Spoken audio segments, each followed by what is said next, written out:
OLE, the utopian world of online education. Hello dear students, welcome to OLE. Today we will study a very important law and that is Ampere's circuital law. Till now we are using the Biot-Savart law to calculate the magnetic field around a current carrying conductor wire. But now in a place of Biot-Savart law we will use the Ampere's circuital law. Okay, so in today's lecture we will discuss about Ampere's circuital law.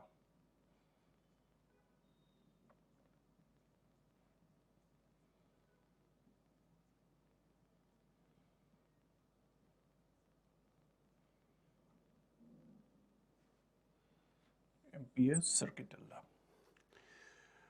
तो अभी तक हम जो use करते थे, अगर ये माना हमने कि कोई करंट कैरिंग वायर है तो और इस पॉइंट पे अगर हमें मैग्नेटिक फील्ड निकालनी है तो हम कौन सा लॉ यूज करते थे? Biot-Savart law. ठीक, कैसे निकालते थे? हम यहाँ पे जिस पॉइंट पे अगर हमें मैग्नेटिक, हम एक डीएल लेंथ लेते थे, करंट एलिमेंट ए बी ले लेते थे डीएल लेंथ का, और यहाँ से हम ये dB जो इस पॉइंट पे निकलेगी वो dB निकाल लेते थे। अगर ये डिस्टेंस x है तो dB क्या हो जाएगा? Mu not upon 4 pi I D L sine theta upon x square. अगर इस करंट कंडक्टिंग वायर पे हम परपेंडिकुलर कोई डालें इस P पॉइंट पे और इसकी डिस्टेंस को R मान लें, ठीक, ये एंगल हमने मान लिया कि डी फाई है, जो कि बहुत छोटे से एलिमेंट डीएल के लिए एंगल बन रहा है वो डी फाई है, और इससे हमने इस पे एक परपेंडिकुलर ड्रा कर दिया, ये इसको नाम दे दिया जी बी जी, और ये एंगल हमने माना कि थीटा है, ये वाला एंगल थीटा है। ठीक, ये एक बार हम रिपीट करते हैं कि हम कैसे निकालते थे इस पॉइंट पे magnetic field using Biot Savart law. तो बायो-सेवर्ट लॉ के अकॉर्डिंग dB क्या होता था? Mu not upon 4 pi IDL sine theta upon x square. अब अगर हमें ये निकालना है, हम क्या करते थे? इस एंगल में जो हमारा बी ए जी है, बी ए जी में अगर हम साइन थीटा निकालें तो क्या हो जाएगा? B G upon A B, B G upon A B होता था। ठीक, ए बी डी एल है तो बी जी कितना हो जाता था? D L sine theta, D L sine theta. हम दोबारा कर रहे हैं ताकि आपको फील आए, आप हालांकि ये कर चुके हो, but so that you can feel कि what is the difference between Ampere circuital law and Biot Savart law, कितना कॉम्प्लिकेशंस को हमने कितना इजी कर दिया है। So B G is equal to D L sine theta. अब ये जो ट्रायंगल है बी जी और पी, इसमें हम डी फाई अगर निकाल लें, एंगल इज इक्वल टू जो ये बी जी अपान कॉर्ड अपान रेडियस बीपी। ठीक, तो यहां से हमें बीजी क्या मिल जाएगा? बीपी क्या है? एक्स, सो ये एक्स डी फाई मिल जाएगा। ठीक, बीजी की ये वैल्यू डीएल साइन थीटा यहाँ पे पुट कर दें अगर हम, तो डीबी हमें क्या मिलेगा? म्यू नॉट अपॉन 4 पाई बीजी, डीएल साइन थीटा की जगह पे बीजी और आई इंटू बीजी, बीजी की जगह हमने लिख दिया X D phi upon x square, एक एक्स इससे कैंसिल हो गया, तो हमें dB क्या मिल जाएगा? We will get dB is equal to mu not upon 4 pi I D phi upon x.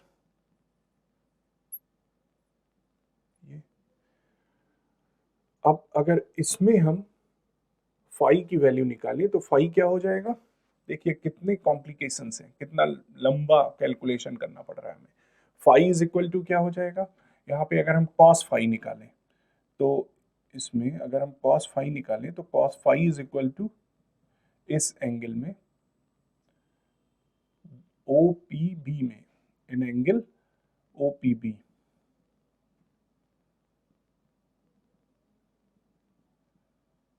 In angle OPB। Phi is equal to निकालना है हमें कि कितना आएगा, तो cos phi is equal to R upon X। सो R is equal to X cos phi, या फिर अगर हम कहें कि X इज इक्वल टू कितना हो जाएगा, R is equal to X cos phi, hence X is equal to R upon cos phi. R की ये वैल्यू इसमें रख देते हैं हम dB में, R is equal to X cos phi, X is equal to R upon cos phi. X की ये वैल्यू यहाँ पे पुट कर देते हैं, तो dB इज इक्वल टू क्या हो जाएगा, mu not upon 4 pi I D phi upon R upon cos phi. तो R तो यहाँ रहा और cos फाई ऊपर चला गया। अब अगर हम इसको इंटीग्रेट कर दें तो B इज इक्वल टू क्या मिल जाएगा, mu not upon 4 pi I by R cos phi D phi.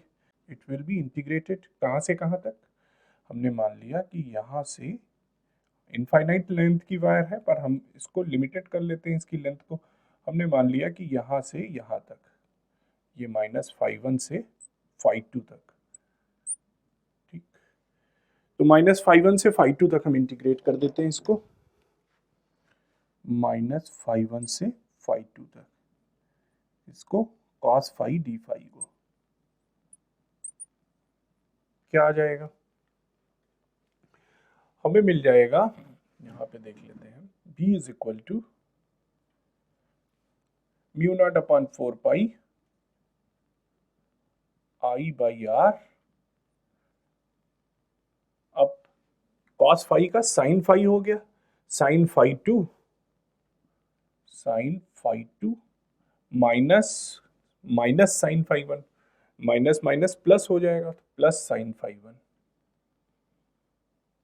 ये फार्मूला हमें मिल गया, ठीक। क्या मिल गया हमें, B is equal to mu not upon 4 pi I by R sin φ2 plus sin φ1। अब अगर हम ये 90 डिग्री एंगल ले लें, अभी ये कितना हमने लिया है एंगल, φ1 φ2, और ये वाला एंगल φ2, ये वाला φ1 और ये φ2।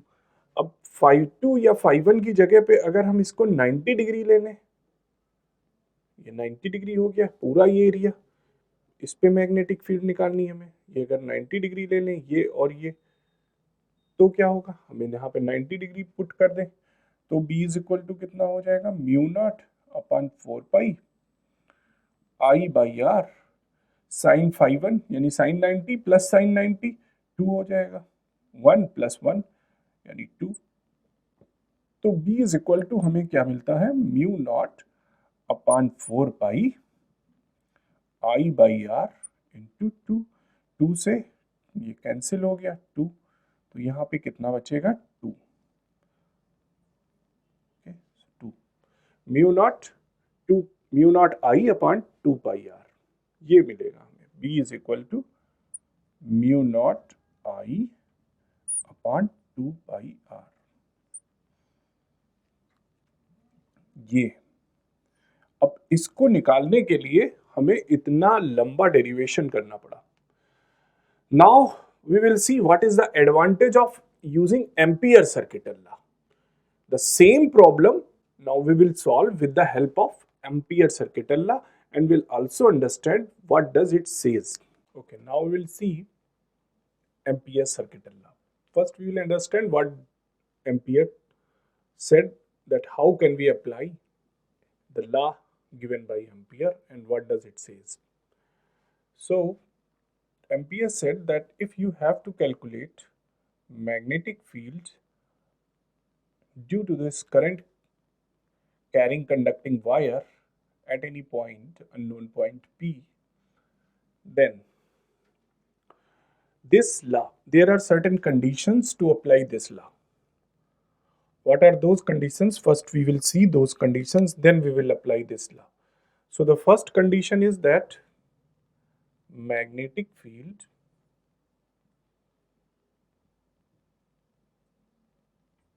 should be non-zero, tangential,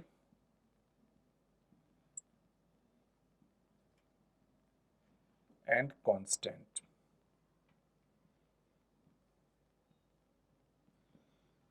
second, he said that either this law should be applicable or magnetic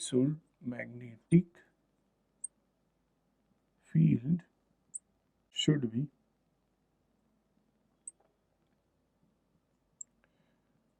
perpendicular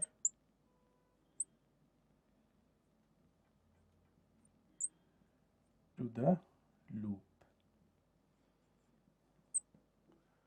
Third,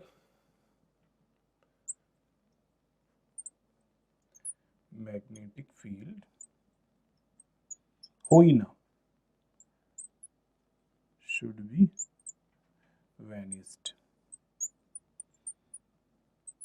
So in NCERT, these are the three conditions given where when these conditions will be satisfied, then only we can apply the Ampere's circuital law.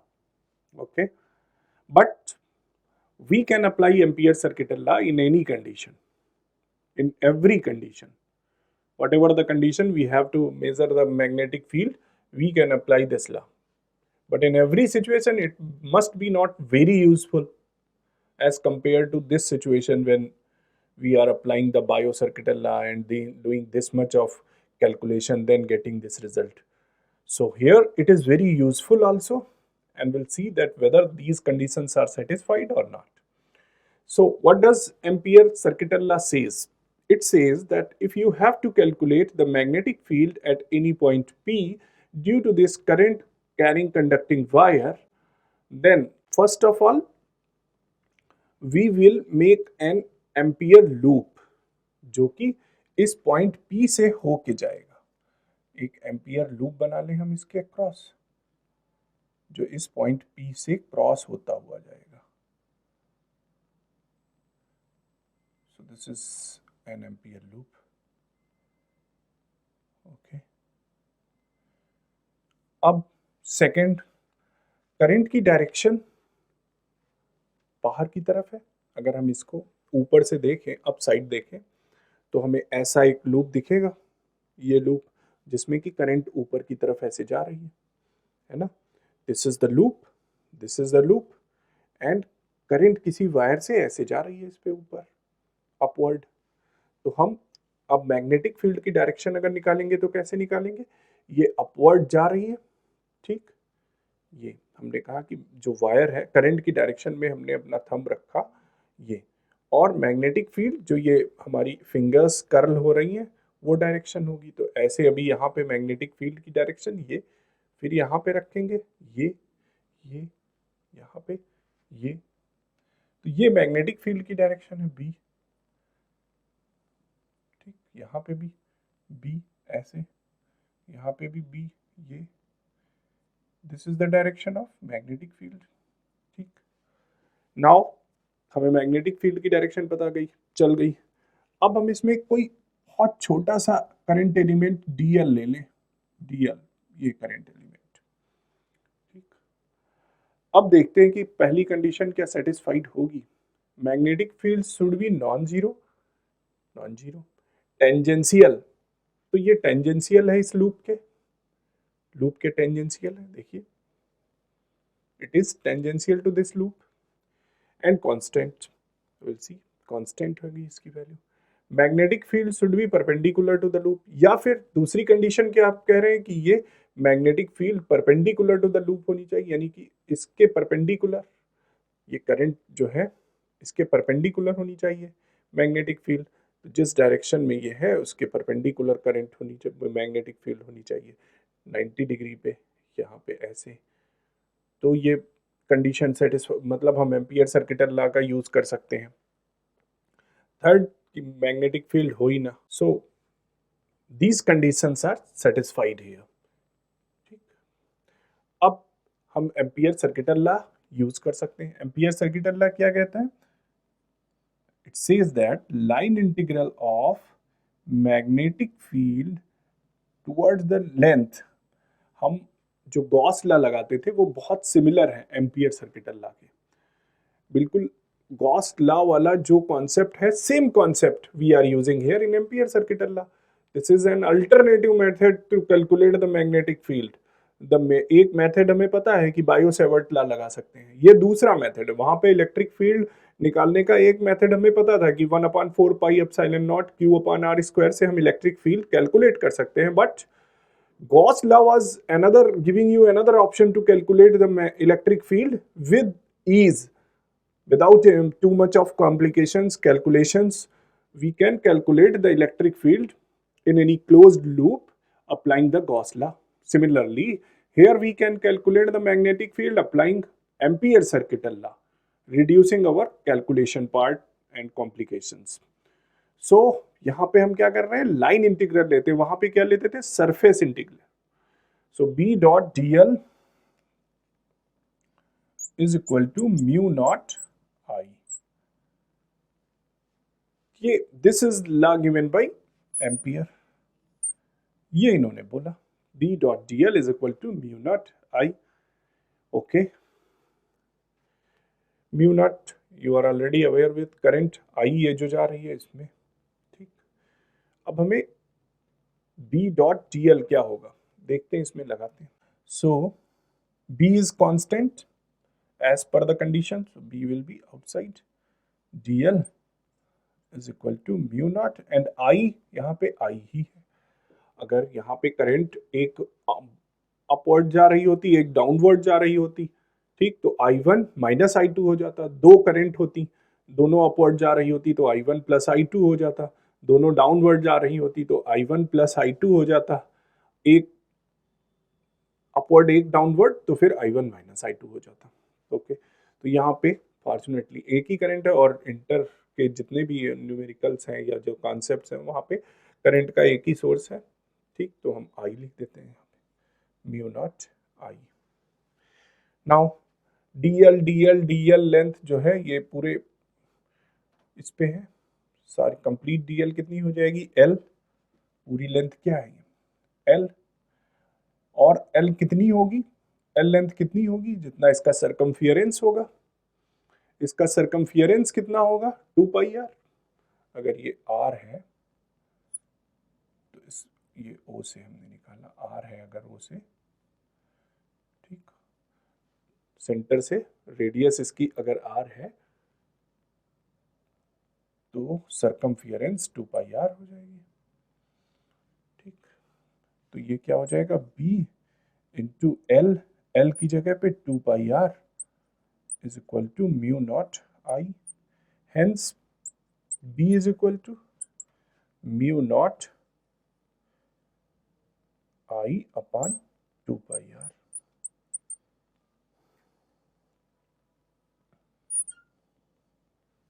B is equal to mu naught I upon 2 pi r, B is equal to mu naught I upon 2 pi r।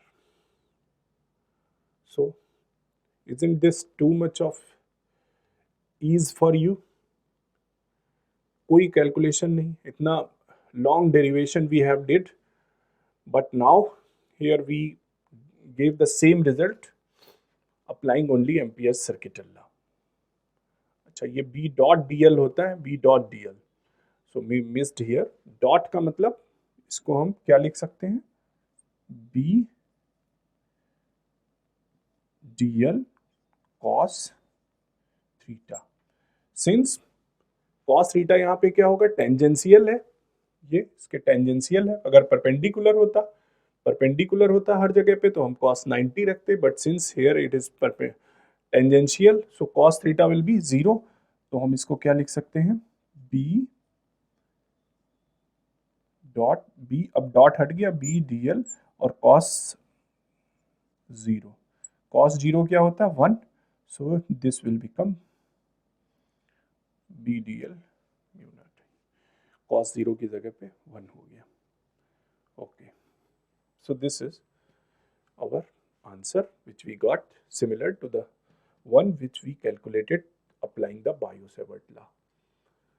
So in this way, Ampere's circuital law is very useful for us while calculating the magnetic field around a current carrying conducting wire. Okay, we'll see few more examples on the basis of Ampere's circuital law. Here is a numerical. It says that a long straight wire of circular cross section R, एक ये straight wire है और इसमें हमने कोई एक cross section ले लिया है, सर्कुलर क्रॉस सेक्शन, जिसका रेडियस r है, ठीक है। और इसमें I करंट फ्लो कर रही है। अगर इस वायर को हम परपेंडिकुलर ऐसे इमेजिन करें तो ये एक क्रॉस सेक्शन है जिसमें कि I करंट फ्लो हो रही है, I करंट अपवर्ड फ्लो हो रही है, ठीक, ऐसे इमेजिन कर सकते हैं, इसमें ऐसे I करंट फ्लो हो रही है, ठीक। और हमने कोई क्रॉस सेक्शन ले लिया, यहाँ पे ये क्रॉस सेक्शन सर्कुलर ले लिया हमने, ठीक, okay. Then the current I is uniformly distributed across this cross section, पूरी यूनिफॉर्मली डिस्ट्रीब्यूटेड है इस क्रॉस सेक्शन में, ऐसे हर जगह पे, ऐसे मान सकते हैं, हर जगह पे यूनिफॉर्मली डिस्ट्रीब्यूटेड है, ऐसे करंट जा रही है, ठीक। Calculate the magnetic field in the region where R is equal to R। अब ये कह रहे हैं ये कोई पॉइंट लो, यहाँ पे मैग्नेटिक फील्ड कैलकुलेट करो, R जो कि है, और इसका रेडियस जो है R है, कोई पॉइंट हम ले R डिस्टेंस पे, मैग्नेटिक फील्ड निकालें, और दूसरा पॉइंट हम ले इसके बाहर, R is greater than R, यहाँ पे ये ले, फिर निकालें मैग्नेटिक फील्ड। इन दो केसेस में हमें मैग्नेटिक फील्ड निकालनी है। So this is an assignment for you. You have to calculate this, and then you have to match your answer with my answer in the next session. So you have sufficient amount of time to calculate it. We'll meet in the next session.